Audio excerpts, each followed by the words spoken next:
Crna Gora dostavila Evropskoj komisiji finalni nacrt pregovaračke pozicije za poglavlje 27 o životnoj sredini. Iz Evropske komisije kažu da će primjenu standarda u toj oblasti podržati sa 60 miliona eura, uz ocjenu da su najvažnije reforme potrebne u dijelu tretmana otpadnih voda. U nevladinom sektoru smatraju da proces ide sporo i da se moglo uraditi više.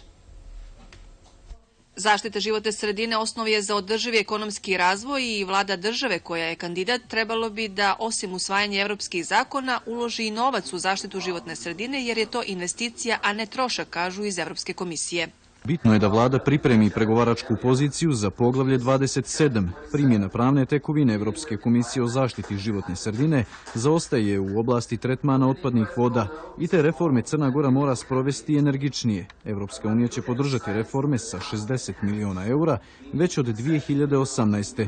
Ali najveći dio novca morat će da obezbedi vlada. Za primjenu standarda u oblasti zaštite životne sredine potrebno je 1.400 miliona eura, najviše za tretman otpadnih voda, oko 800 miliona, kažu u resornom ministarstvu. Finalizovali su nacrt dokumenta za pregovaračku poziciju za poglavlje 27. Prema sadašnjim informacijama kojima raspolažemo, po svemu sudeći, otvaranje poglavlja 27 desit će se u prvoj polovini ove godine. I čini mi se da smo u procesu izrade pregovaračke pozicije generisali određena kvalitetna i održiva rješenja. Iz nevladinog sektora kažu da proces ide sporo, iako su usvojeni evropski zakoni i primjenjene pojedine direktive, ne rješavaju se krupni ekološki problemi, naročito u opštini Pljevlja.